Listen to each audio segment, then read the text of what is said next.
Euh, Quand on a commencé Bloomfield, donc on a eu Mariette comme stagiaire, et j'ai recruté mon neveu, le fils à ma grande sœur, qui venait d'avoir son diplôme, son master en économie, son 2A en économie, je pense.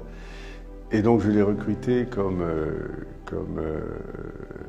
stagiaire également, mais l'idée c'était d'en faire un économiste ou un analyste financier en fonction de comment il allait performer en tant que stagiaire.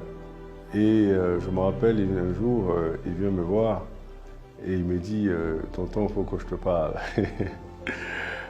J'avoue que je ne voyais pas ça venir. Hein. Il me dit bon, écoute, tu sais que je t'aime bien, hein, tu es mon oncle, tu es le petit frère à ma mère. C'est bien de travailler avec toi, l'idée est excellente, mais ça ne m'arrange pas.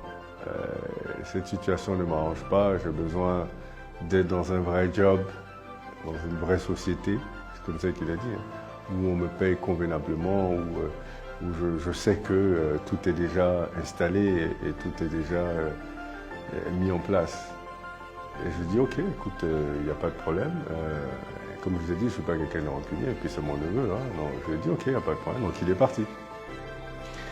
Et je me disais, mais si mon propre neveu même, qui vient travailler avec moi ne me fait pas confiance à la réussite de cette aventure-là, c'est quand même compliqué.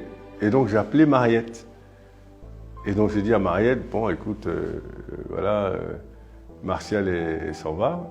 Et je veux savoir si, je comprends, hein, on n'a pas encore de clients, c'est un peu compliqué. De voir peut-être que toi aussi ça t'intéresse de partir. Et donc j'étais assez surpris d'ailleurs par la réponse de Mariette qui m'a dit non boss, on est ensemble jusqu'à la fin. Et je trouvais ça extraordinaire.